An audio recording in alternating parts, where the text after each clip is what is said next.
Savollarimiz bormi? Hop, yana bitta oson misol. Nimaga endi ikkita yulduzcha qo'shgan bilmadim, juda oson misollardan biri. Qarang. Radius, to'g'ri? Aylana markazdan tomongacha bo'lgan masofa radius. Eng qizig'i, mana qismidagilari katta radiusmi? Ana endi beryapti, qarang. AB masofamiz 8, OC va OB kesmalar yig'indisi. Radius bilan katta radius yig'indisi. Radius qo'shilgan katta radius yig'indisi esa 30 ga teng bo'lyapti. Xo'p, ana endi qarang. Katta radiusim kichkina radiusga 8 ni qo'shganimga tengmidi?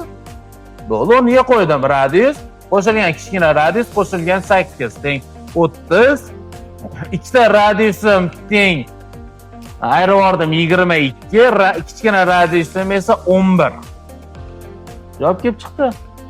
Katta aylananing diametrini top deyaptimi? Katta aylananing diametrini topish uchun katta radius topish kerak. Hop, 11 ga 8 ni qo'shdim, 19.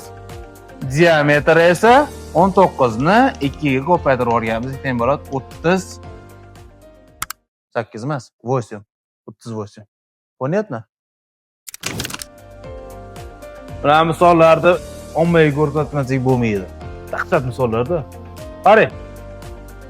Mana ikkovi umumiy 50 bo'lsa, demak 25 dan to'g'ri keladimi?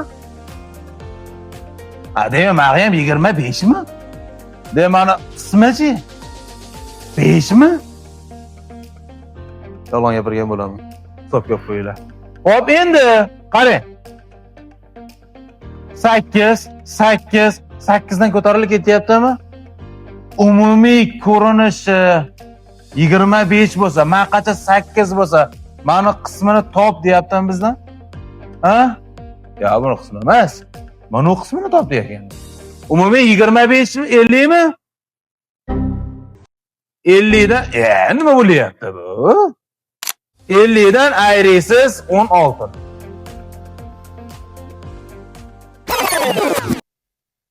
Qalasizlar? 50 dan ayrimiz 24. Hop, 26 degan javob. Savollarimiz bormi?